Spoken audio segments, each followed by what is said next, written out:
Buenas tardes para todas y todos. Mi nombre es Silvia Paredes, soy maestra de educación inicial y hoy vamos a trabajar en el tema el juego como estrategia mediadora para la enseñanza de la geometría. Tradicionalmente se ha definido la matemática como una ciencia abstracta, caracterizada al mismo tiempo por ser exacta y deductiva. Pero pensar en la matemática de una manera diferente supone otorgarle una faceta más humana, concibiéndola como un trabajo en progreso, incompleto, en permanente cambio, realizable, corregible, en el cual es el hombre quien la inventa y la crea. Desde el programa vigente, en la página 60 van a encontrar un esquema en donde aparecen dos conceptos, número y figura, que se desarrollan a lo largo de toda la escolaridad. El concepto de figura, y vamos a hacer foco nosotros en figura, se va a ir construyendo a partir de las relaciones y propiedades que se establecen en y entre las figuras. Por tanto, se hace necesario atender las relaciones intrafigurales que dan cuenta de las relaciones al interior de la figura y lo interfigural que tiene en cuenta las relaciones mutuas entre las figuras. Es decir, que se propone un enfoque didáctico que enfatice la construcción de los significados a través de la problematización del conocimiento. Volviendo a hacer foco en el concepto figura, me parece importante que consideremos, revisitemos cómo es que se forman los conceptos. La formación de conceptos no se da espontáneamente, los conceptos no se apilan y no se acumulan, se van construyendo de manera lenta y progresiva en un proceso que es netamente individual, personal. Hay dos aspectos que son muy importantes a considerar y son el lenguaje y los símbolos. Los conceptos adquieren sentido solamente en función de las situaciones a las que se enfrentan, pero no de cualquier tipo de situación, sino en aquellas que representen un verdadero problema, un desafío a resolver y un obstáculo a vencer. Para eso es necesario abordar los conceptos de manera sistemática, frecuente, y considerar y tener en cuenta más bien distintas puertas de entrada al mismo. Es importante subrayar en esto la actividad geométrica. ¿Qué significa o qué entendemos por actividad geométrica? No es una actividad motriz ni una actividad puramente perceptiva, es una actividad intelectual. Y les repito, esto es importante subrayarlo. ¿Por qué? Porque a raíz de eso vamos a tener que empezar a considerar cuáles son las condiciones que se generan, cuáles son las situaciones que se van a proponer y qué cosas se van a tener en cuenta. Para ello es fundamental, en primer lugar, tener conocimiento de los conocimientos que tienen nuestros alumnos. ¿Para qué? Para reorganizarlos y poder avanzar. Además, es también importante, y debemos considerarlo, el hecho de generar debates y discusiones, hacer aflorar distintos procedimientos de resolución, plantear preguntas que permitan revisitar lo actuado y promover un trabajo cuyo eje sea la elaboración de las relaciones geométricas, vinculando esto con el esquema que mencionamos recién de la página 60. Entonces, cabe preguntarnos qué es un problema geométrico. Para que una situación sea un problema geométrico, es necesario que cumpla ciertas características, que implique un cierto nivel de dificultad, que presente un desafío, que tenga algo novedoso para el alumno, que exija utilizar los conocimientos previos, pero que estos no sean totalmente suficientes, solamente signifiquen el inicio, el comienzo en la ejecución de la tarea, de la actividad. El problema ponga al alumno en interacción con objetos que no pertenecen al espacio físico, sino a un espacio conceptualizado. Los dibujos en la resolución del problema no permitan arribar por simple constatación sensorial y la validación se apoye en las propiedades geométricas de los objetos. Para abordar distintos contenidos se puede recurrir a juegos, ya sea juegos que el alumno conoce o si no, diseñar nuevas situaciones. En tales situaciones, las estrategias empleadas por los alumnos al jugar constituyen insumos potentes al docente. ¿Para qué? para crear otras actividades y para promover reflexiones en torno a los conocimientos matemáticos que los alumnos tienen disponibles. El juego en el programa escolar se concibe como concepto, metodología y contenido. Es así que se convierte en contenido en la medida de que es enseñable y al mismo tiempo en estrategia metodológica esencial para la enseñanza de los contenidos. La idea, en esto de ir vinculándolo con el juego, es que los alumnos en estas propuestas lúdicas puedan elaborar estrategias personales, discutir con sus compañeros, explicar ideas, que sean capaces de aceptar puntos de vista contrarios, diferentes a los que ellos van proponiendo. En suma, que hagan matemática, lo que significa involucrarse en un modo de pensar y de hacer. El juego, entonces, concebido como una herramienta de enseñanza, ofrece un contexto que permite utilizar lo que el alumno ya sabe y probar a ensayar lo nuevo.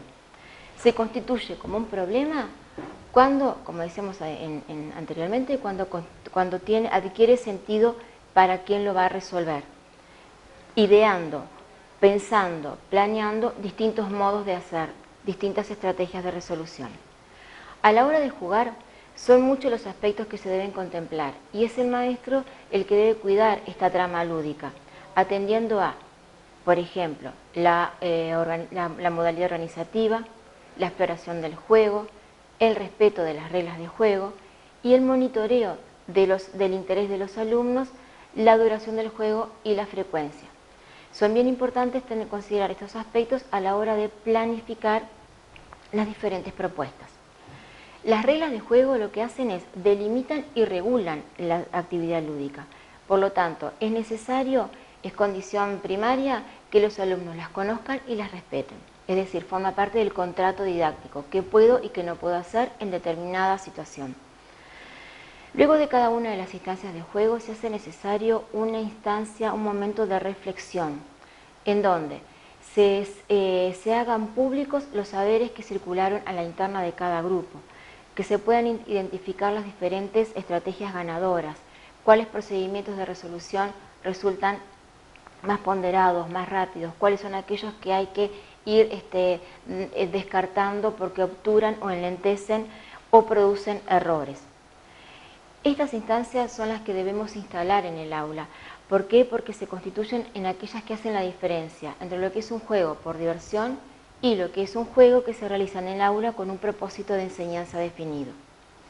Entonces, reviendo, para que se constituya en una herramienta de enseñanza, no es suficiente conjugar el juego varias veces, sino que se deben mediar instancias de reflexión a través de actividades de evocación. Estas actividades de evocación pueden diseñarse, ya sea utilizando insumos de lo sucedido en el juego real o bien creando otras situaciones nuevas. Me gustaría compartir con ustedes dos citas que entiendo que colaboran, contribuyen, abonan en el desarrollo de este tema. El juego como recurso de aprendizaje debe ser siempre una actividad impregnada del disfrute y del desafío que caracteriza a toda instancia lúdica, en donde se instala el discutir, argumentar, probar, anticipar, poniendo en acción tanto conocimientos como habilidades del hacer matemático. El juego es un recurso de enseñanza importante que debe ser considerado por el docente a la hora de planificar sus actividades. Para ello es necesario tener bien identificado su propósito de enseñanza, enmarcando el juego en un campo de problemas que sostienen el mismo conocimiento matemático.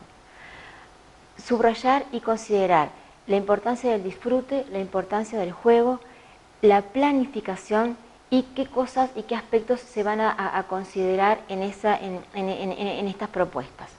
Vinculando entonces el juego y la enseñanza de la matemática, se va a tomar como eje, como guía, la familia de problemas que está explicitada en el libro para el maestro Matemática en el primer ciclo.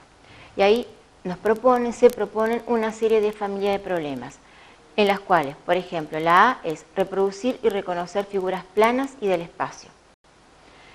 Un ejemplo de poder realizar el abordaje de ellas es mediante copia de figuras. La copia de figuras se puede constituir en un potente problema geométrico. Cuando el alumno tiene que copiar un dibujo, en primer lugar debe interrogarlo, identificar las características que lo determinan. El copiado permite comenzar a pensar esas figuras a partir de los elementos que las constituyen, en particular en las primeras interacciones con ellas, cuando se trata de ir más allá del simple reconocimiento perceptivo. Y esto lo atamos o lo vinculamos con lo que habíamos dicho anteriormente, que la actividad geométrica no es una actividad motriz ni puramente perceptiva, es una actividad intelectual. ¿Cuáles serán las decisiones didácticas a tomar en esto? Pues serán, por ejemplo, la clase de figuras para copiar, el soporte, ya sea que se entregue una hoja lisa, papel cuadriculado, centimetrado, de calco, el tamaño de las figuras. Lo que sí se aclara nuevamente es que no es suficiente una actividad. Se debe apostar a un recorrido, a un trayecto, para que se pueda ver realmente cuáles son las vinculaciones que se van dando en la actividad propuesta. La validación de la copia realizada por el alumno lo da la propia actividad. No es el maestro quien diga quedó bien o quedó mal, sino que lo debe dar la propia actividad. Por ejemplo, superponiendo a trasluz y ver si quedaron iguales o no. Si no es adecuada la copia, bueno, se podrá volver a analizar qué cosas no se han mirado aún y qué cosas se ayudaría a mejorar esa producción. Y esas cosas no miradas son las propiedades de las figuras que están en cuestión. Otra de las familias de problemas es comparar e identificar figuras planas y del espacio. Estamos acá en actividades que son netamente de comunicación. Son todas aquellas actividades que exigen la elaboración de mensajes que incluyen pistas para que permitan a los otros saber de qué figura se trata. En estas actividades intervienen por lo menos 2 alumnos o 2 duplas, quien emite el mensaje y quien recibe el mensaje. Cada uno de los roles implica actividades diferentes. Quien emite el mensaje debe pensar en la mayor cantidad de características de una figura y expresarlas de modo que sean entendidas por los compañeros. El receptor, a su vez, deberá interpretar ese mensaje a través de la descripción que se hace de la figura. Actividades, por ejemplo, de adivinación, de adivinar, ofrecer un conjunto de figuras, tanto del plano como del espacio, para identificar cuál es la figura elegida. Otro tipo de actividades que abonan, que ayudan, que contribuyen en esta familia de problemas son las situaciones de pedido de figuras. Por ejemplo, el maestro se entrega a cada grupo una figura. Sobre la mesa bien distante se disponen figuras geométricas. Cada grupo debe discutir y ponerse de acuerdo sobre el tipo de figuras y la cantidad de figuras necesarias para cubrir por completo la que tienen. Y acá surgen algunas preguntas, como por ejemplo, ¿qué papel juega lo perceptivo? ¿Qué tipo de validación permite la situación? ¿Qué tipo de intervenciones docentes habilitan la situación? Y acá se hace hincapié otra vez en la validación. La validación debe venir de la propia situación. Para que los alumnos tengan la oportunidad de validar, es necesario que el maestro los habilite y planifique especialmente actividades con la intencionalidad de que se desarrollen los procesos justamente de validación. Acá cabe también introducir nociones o aspectos de cómo gestionar esos espacios de enseñanza para devolverles a los alumnos la responsabilidad de explicar y probar los procedimientos o resultados encontrados. Otra de las actividades que contribuyen en esto son las actividades de clasificación, que permiten el trabajo con figuras geométricas, tanto del plano como del espacio, a partir de lo que tienen en común y de lo que las diferencia. Nuevamente se plantean decisiones didácticas, ¿cuáles serán? Pues el universo de figuras a trabajar, proponer el criterio para clasificar o dejar que los alumnos clasifiquen y después intervenir. En esto también cabe resaltar que lo que no nos interesa a lo largo del trabajo geométrico en el ciclo son los nombres. Debemos apostar a una geometría que no sea nominalista, porque lo que nos interesa justamente es que los alumnos busquen y encuentren las relaciones y propiedades entre las figuras. Respecto a otra de los problemas, describir figuras planas, también están enmarcadas en situaciones de comunicación. Tenemos que enviar un mensaje al otro grupo para que adivinen qué figura es. Desde el nivel inicial, la descripción se efectúa oralmente, con el fin de tener disponibles las propiedades de las figuras que se elijan. En un papelógrafo o en un rotafolio se registrarán las ideas que se van manejando durante la situación. ¿Para qué? Para que actúen como memoria colectiva del grupo y se pueda volver a ellas todas las veces que sea necesaria. Como decisiones didácticas o variables didácticas pueden ser entregar las figuras recortadas o dibujadas. Por último, construcción de figuras planas y espaciales. Por ejemplo, tienen que hacer un pedido para construir el esqueleto de una figura. Pueden venir a mirar algunas características de las figuras hasta 2 veces. Se entrega el material, se aclara que si no lo logran deben modificar el pedido y se les entrega el material, que puede ser, por ejemplo, palitos o pajitas de diferentes longitudes, bolas de plasticina, papel, lápiz y cuerpo elegido. Por tanto, a la hora de decidir qué propuesta entregar a los alumnos, es necesario considerar los conocimientos previos, atender a la diversidad de conocimientos y estilos de aprendizaje, la consideración psicológica y cognitiva de las actividades a proponer, tomar en la enseñanza el error constructivo. Y para culminar, me gustaría compartir con ustedes una cita de Charnay. El alumno debe ser capaz no solo de repetir o rehacer, sino también de resignificar en situaciones nuevas, de adaptar, de transferir sus conocimientos para resolver problemas nuevos. Y es en principio, haciendo aparecer las nociones matemáticas como herramientas para resolver problemas, como se permitirá a los alumnos construir el sentido. Solo después, estas herramientas podrán ser utilizadas por sí mismas. Dentro de la bibliografía que yo les sugiero, que es totalmente abierto, es para que ustedes tengan una guía, bueno, primero que nada el programa, el marco curricular para la atención y educación de niñas y niños uruguayos de 0 a 6 años, el libro para el maestro, matemática en primer ciclo, cuaderno de matemática en el nivel inicial, de Laura Pitluck, las secuencias didácticas en el jardín de infantes, de Origlio, juegos en el aula, Britman Iskovich, geometría en los primeros años de la escuela primaria, problemas para su enseñanza, en Paniza, enseñar matemática en el nivel inicial y primer ciclo de la EGB. Les deseo muchísima suerte y estamos en contacto.